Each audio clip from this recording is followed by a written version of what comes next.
Finally, Evander Holyfield acknowledges that if they had fought in his prime, he would have lost to one heavyweight. Evander Holyfield is one of the greatest heavyweights of the last 3 decades. The Real Deal began his professional career at cruiserweight, becoming the undisputed champion when he defeated Carlos de Leon via 8th round stoppage back in April 1988 when he was just 25 years old. It took him just 2 years to repeat this feat at heavyweight when he defeated James Buster Douglas via stoppage in the 3rd round of their showdown in 1990.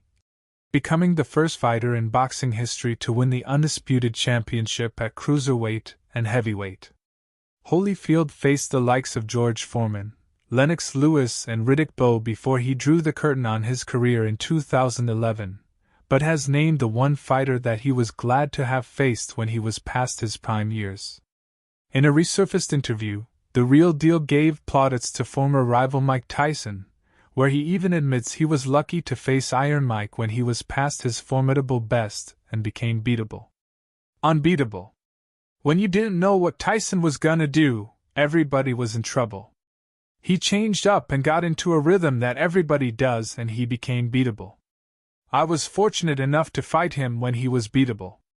Tyson rose to prominence during the mid-1980s when he was just a teenager.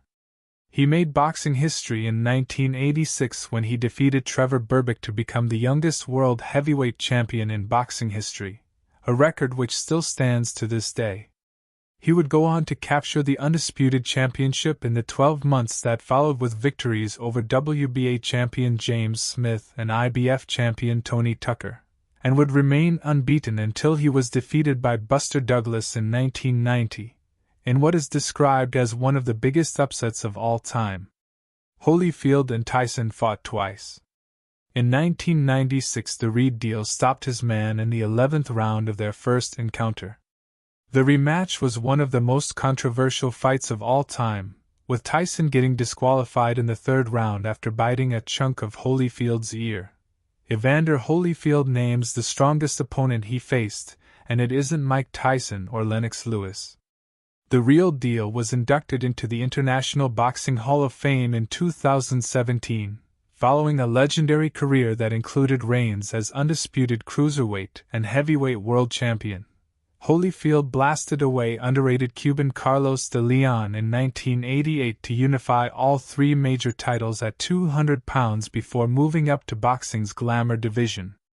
There, he achieved the same feat by knocking out Buster Douglas in 1990. Fresh off the Ohio boxer's upset of the decade win over Mike Tyson.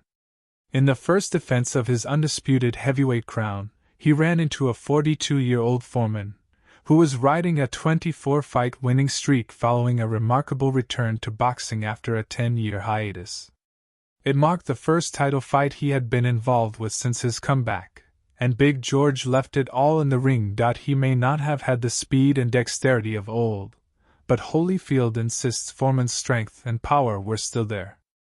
Out of all the people, I would say George Foreman was the strongest, he told Ring magazine during his Best I Faced segment. And behind him, Lennox Lewis and Riddick Bowe. I could push anybody back, it wasn't a problem. I couldn't push George back. Laughs. You had to go around him. Of his power, Holyfield told Dante's Boxing Nation.